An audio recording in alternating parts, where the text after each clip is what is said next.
Greg, you had told us in the group chat that Hurricane Otis would potentially be disastrous for Mexico, and turns out you are correct. 27 people are dead in Mexico. And maybe you could explain to us why this storm is unique and why, if you think this, that we're seeing more of these, or are we seeing more of these, or is the coverage in the media, and the reaction to it getting distorted? I don't know about the media coverage. The big story with Hurricane Otis is that it went from being kind of a tropical storm to being a Category 5 hurricane in about 6 hours. And then it made landfall in Acapulco at a Category 5 hurricane. And no hurricane forecasting models had predicted this. And hurricane forecasting models are what are, typically run off of ensemble models, meaning that there are multiple things that may happen, and that those simulations are run on very compute-intensive systems. And there are many, many simulations being run all the time. Every 6 hours, these simulation runs are done. And then you look at these and you create a probability of things that may happen. And none of the forecasts had any probability associated with this event happening.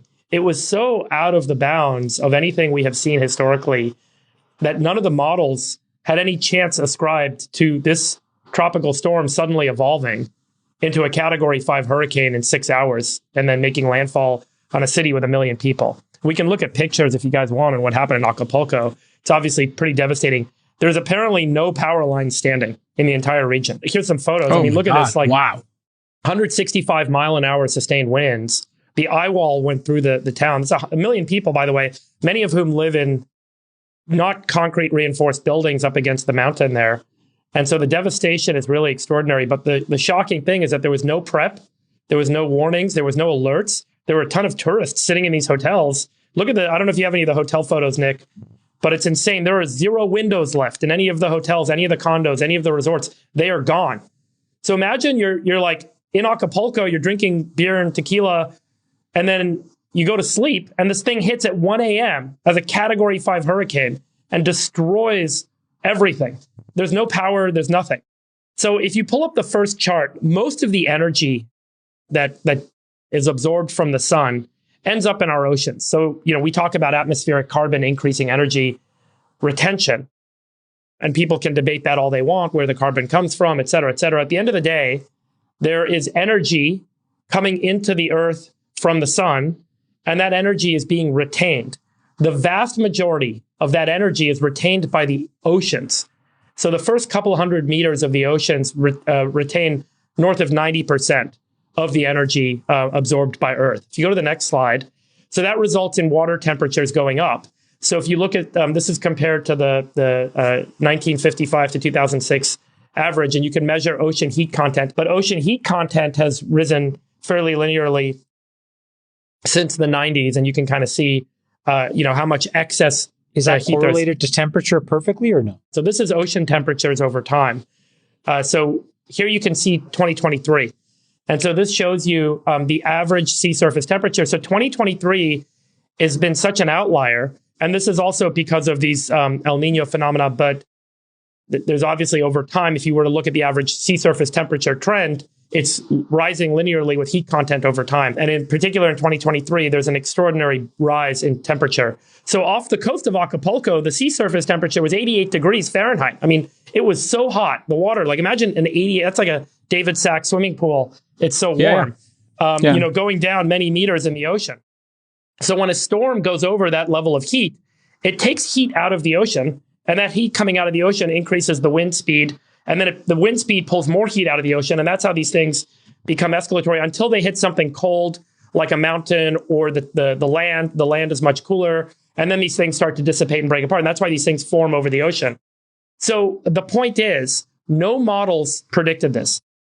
And that's because we've never seen this level of energy stored in the oceans before. And the model training has never really accounted for this sort of extreme condition. This extreme condition, obviously, is what some folks are arguing is becoming more frequent. So it brings into question, this ability for us to actually forecast the rise in the temperature over time is driving this. And then from an economic perspective, this is one of the key points I wanted to make. When an event like this happens, there's a market called the reinsurance market.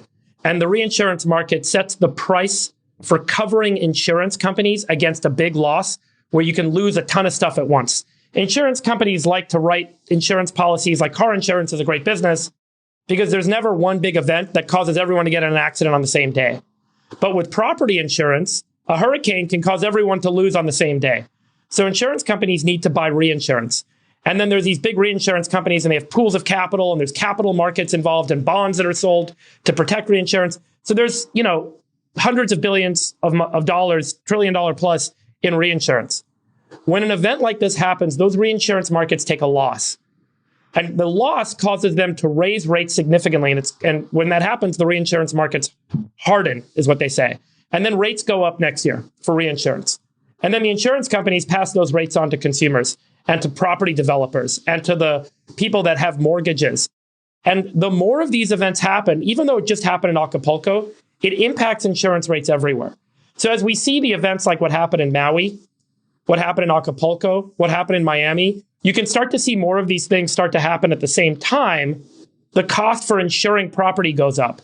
And that starts to make this whole system very difficult to maintain because if the cost for insurance doubles or triples and people can't really afford it, but the mortgages require that they have it in all of these high-risk coastal cities and coastal areas, that's where an economic hit either has to be absorbed by the federal government or we end up taking a massive insurance, right? Or we take a massive economic loss. And so I just want to say, this seems like an outlier event, and oh my gosh, we should be sorry and sad. But the truth is, the frequency of these events and the risk factors, which is this ocean heat temperature rising continuously for a long period of time, are going to drive that frequency of events. And there's going to be a real economic cost to bear on the order of several $1 trillion over time, because someone has to underwrite that real estate and someone has to underwrite the insurance to support that real estate. So it may seem like a one-off and, this won't be a big deal, but it actually translates economically through the reinsurance and insurance markets into the real estate markets fairly quickly. And so I just wanted to kind of point out one of the second order consequences of this sort of an event. There was an article in the Wall Street Journal a few weeks ago, Nick, you can probably find it, about this exact issue where they profiled a handful of homeowners. I think it was in Palm Beach or West Palm Beach. And they essentially had to sell and leave because they couldn't afford the home insurance. Or for those that owned their home outright, they just stopped insuring it because they realized the land value would be fine. And so they said, if a storm hits, there you go. Yeah. If a storm hits, West Palm and destroys my home, hopefully I'll be fine. And then I'll just leave and I'll just sell it for the dirt.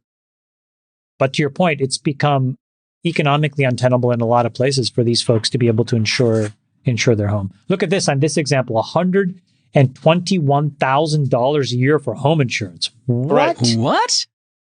How's that possible? By the way, so add up the value. Well, that's because there's a 1 in 10 chance that a hurricane's going to hit them on any given year, right? And then they lose their whole value. So do the math on what the total real estate value in that region is, and think about what it gets written down to as everyone starts to sell. And then you do that across all these regions where there's now high risk and lack of insurance available.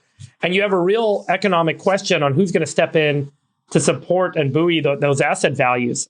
Now, but aren't there state actors now that step in and act as a reinsurer? Great question. In Florida, they have a reinsurance pool that is largely assumed to be completely underfunded. And so everyone says, Florida's got this reinsurance pool, they'll write your stuff. But the Florida, if you ask people in the reinsurance industry, they're like, this thing's basically bankrupt. It's completely insolvent. This isn't real.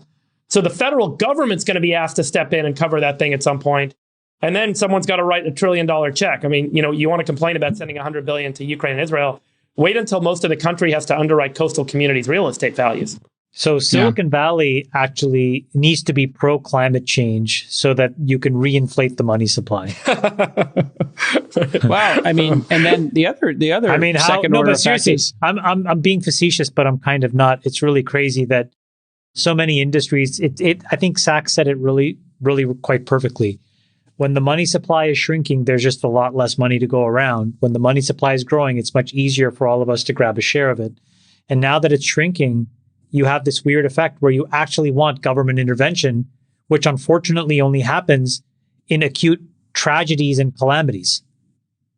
And so what are we hoping for now as a society? That's a very scary idea. The second order effect is who's going to buy these homes if they can't be insured, right? Isn't that going to crash home prices, Freiberg? That's my point, is that these assets aren't worth what they're currently marked at. And if you add up all of the real estate assets in all of these different regions that, everyone assumes are worth X, but the only reason they're worth X is because they're insured. And if they're not insured, people are going to have to start to sell them. And if they can't afford the insurance, they're going to have to start selling them. Then the real value starts to come out. These sorts of events like Acapulco are catalyzing events for forcing the market to rewrite this stuff. Yeah. This is the beginning of a cascading effect. I saw a really interesting study about the risk of the rising oceans and just the salinity of the oceans to all the real estate in Malibu. And the reason is that, if you look at the Malibu coastline, there's a small number of homes, but they trade at an extreme amount of economic value. But what underpins all of that stuff are that these homes are viable and that you can live in them and that you don't have to replace them. And that if you can sufficiently drill far into the bedrock, you can keep these homes safe. And this study was just talking about how the corrosive effects of the ocean are such now that you can't actually do that to the same rate when you actually initially buy these homes. So now you have these $50 and $100 million homes that are really at risk of just corroding and falling into the sea. Interesting. Yeah, that's always been an issue there. And you're right on the PCH highway, and there's a small amount of land between you and the water. So if it starts rising or it's corrosive, I've rented those homes before. Friends of ours have as well. And the water just goes right underneath the homes. And every year it goes a little bit further under the home. Right. Yeah. And you can't, in some of the homes now, when they rent them to you for the summer, they say, hey, listen, during high tides, you can't get to the beach safely. You can jump off your back porch and jump into a wave. But at low tide, you can get down and use the beach. If not, you have to walk down the street and go down another person's alley to get to the water. Chikal, where are you now? So I have been in the Middle East. I got to